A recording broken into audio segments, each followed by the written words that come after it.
ಕೌಟುಂಬಿಕ ಕಲಹ ಹಿನ್ನೆಲೆ ಡಿ ಗ್ರೂಪ್ ನೌಕರನೊಬ್ಬ ಪತ್ನಿ ಹಾಗೂ ಅಜ್ಜಿಯನ್ನ ಬರ್ಬರವಾಗಿ ಹತ್ಯೆಗೈದು ಪರಾರಿಯಾಗಿರುವ ಘಟನೆಗೆ ಸಂಬಂಧಿಸಿದಂತೆ ಆರೋಪಿಯನ್ನ ಪೊಲೀಸರು ವಶಕ್ಕೆ ಪಡೆದಿದ್ದಾರೆ. ಹೌದು, ರಾಯಚೂರು ಜಿಲ್ಲೆಯ ಲಿಂಗಸಗೂರು ತಾಲೂಕಿನ ಮುದುಗಲ್ ಪಟ್ಟಣದಲ್ಲಿ ನಡೆದಿದ್ದ ಕೊಲೆ ಪ್ರಕರಣದ ಆರೋಪಿ ದುರ್ಗಪ್ಪನನ್ನು ಪೊಲೀಸರು ವಶಕ್ಕೆ ಪಡೆದು ತನಿಖೆ ಆರಂಭಿಸಿದ್ದಾರೆ.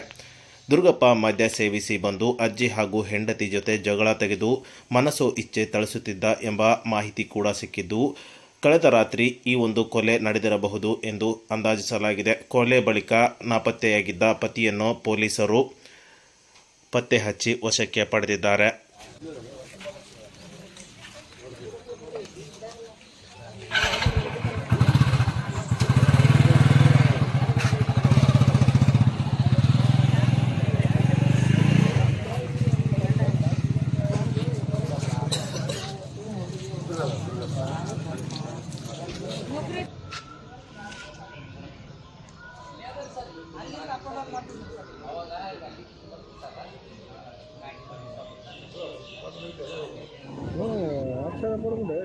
ಅಲ್ಲ ಇವು